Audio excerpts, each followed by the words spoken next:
Hello, I'm doing a review for this book, Why Birth Trauma Matters by Emma Svanberg. In the first section of this book, there was a lot of describing what trauma is, defining it, and I felt that this went on too long. I'm not interested in every variation of description. As far as I'm concerned, women or someone close to them can decide if their births were traumatic.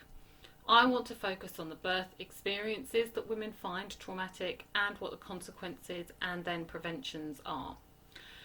There was a heavy focus on PTSD specifically, which I didn't really understand. Why focus on this specific type of trauma so heavily? And there was heavy emphasis on the chemical scientific reasons for trauma, which I found too detached for dealing with human events.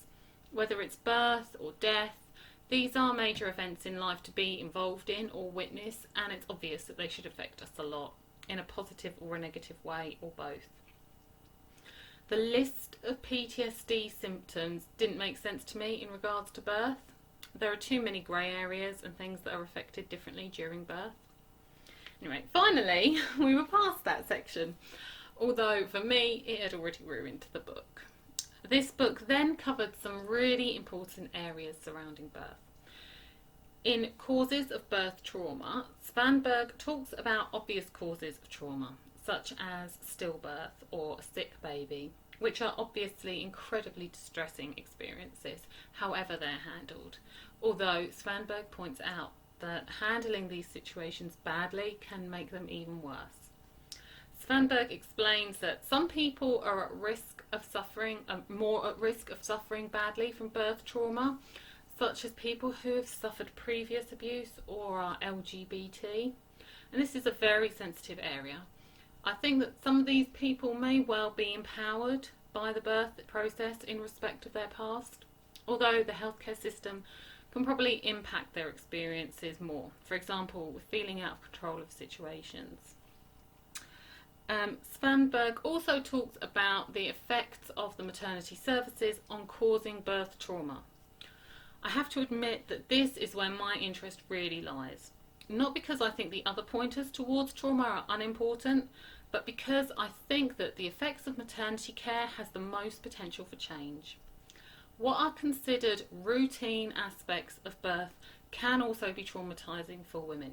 For example, examinations, pain, how we're spoken to, how we feel about our bodies, and much, much more.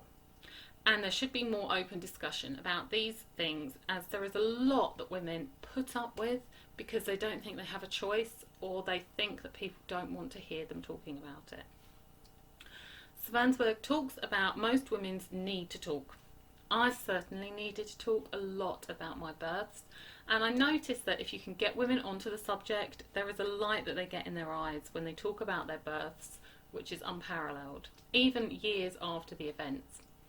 Good, bad, or a mix of both, our births are some of the biggest milestones in our lives, and we need to express them.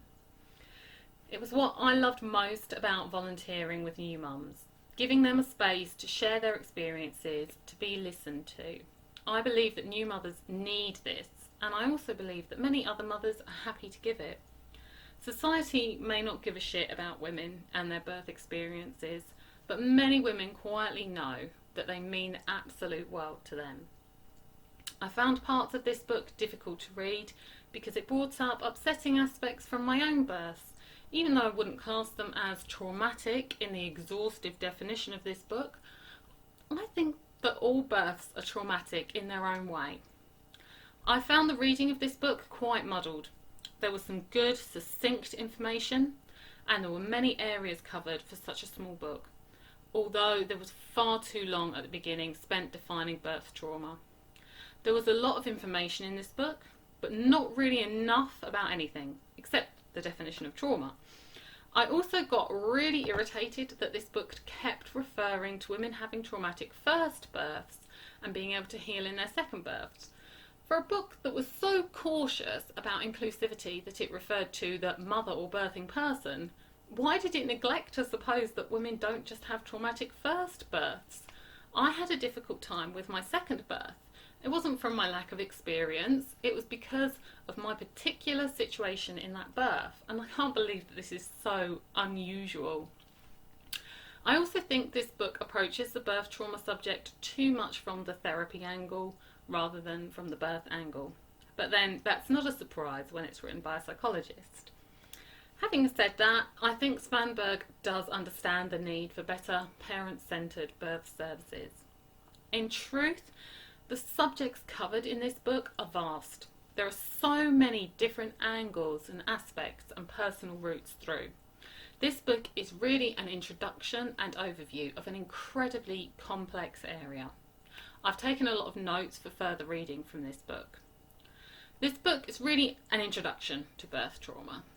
There was a lot of signposting in the book, and these were repeated in categories at the end as well.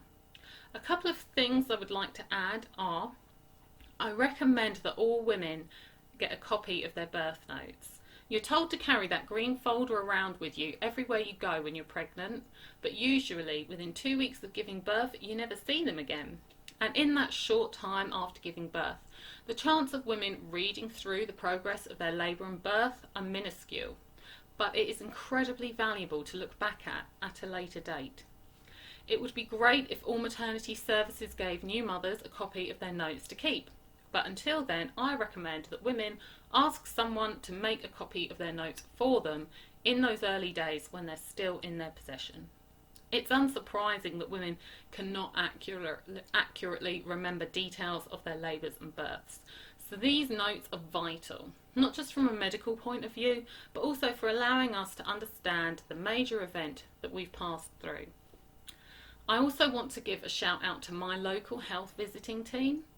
They've worked hard in recent years to progress their baby-friendly level. When I had my last baby, which was 5 years after the previous one, I was really impressed by their friendliness, their time to talk, and their attention to maternal mental health. And I really believe that if I'd had that health visiting team when I had my second baby, I would have got the help I needed for postnatal depression and not battled it alone for so long afterwards. There are many opportunities to support new mothers, not just from the maternity team, and we as a community need to pursue them when we can. This book also had some constructive examples of ways to improve the situation for parents and staff. It's in many ways about recognising that maternity care is not like any other area of the NHS. Women aren't sick, they don't need to lie down and be operated on. They need to have ownership and direction in their care. In fact, I hate the word care. We need something different. It needs to be demedicalised. And where the hospital resources are needed, women still need to feel some control in the process. Maternity care is not like any other area of the NHS, and realising that is the first step to understanding the change in approach that is needed. This review, it seems a little confused, and I think that reflects the book. It's an important book about a very important area, but it does feel confused. I think that the biggest problem for this book is that it's trying to catch a rainbow in a fishing net. Birth trauma isn't straightforward. A woman can have a straightforward or empowering birth and still be traumatised. She can have a list of birth interventions and feel positive and empowered and not traumatised. Birth trauma depends on the angle you look at it, and it's tied up with a million other things. And Svanberg recognises this situation, and I think it's admirable to try and attempt to cage the beast, but in my opinion, it's too vast and complicated for this book to get a grip on. That's not to say that people shouldn't keep trying though. Okay, thank you.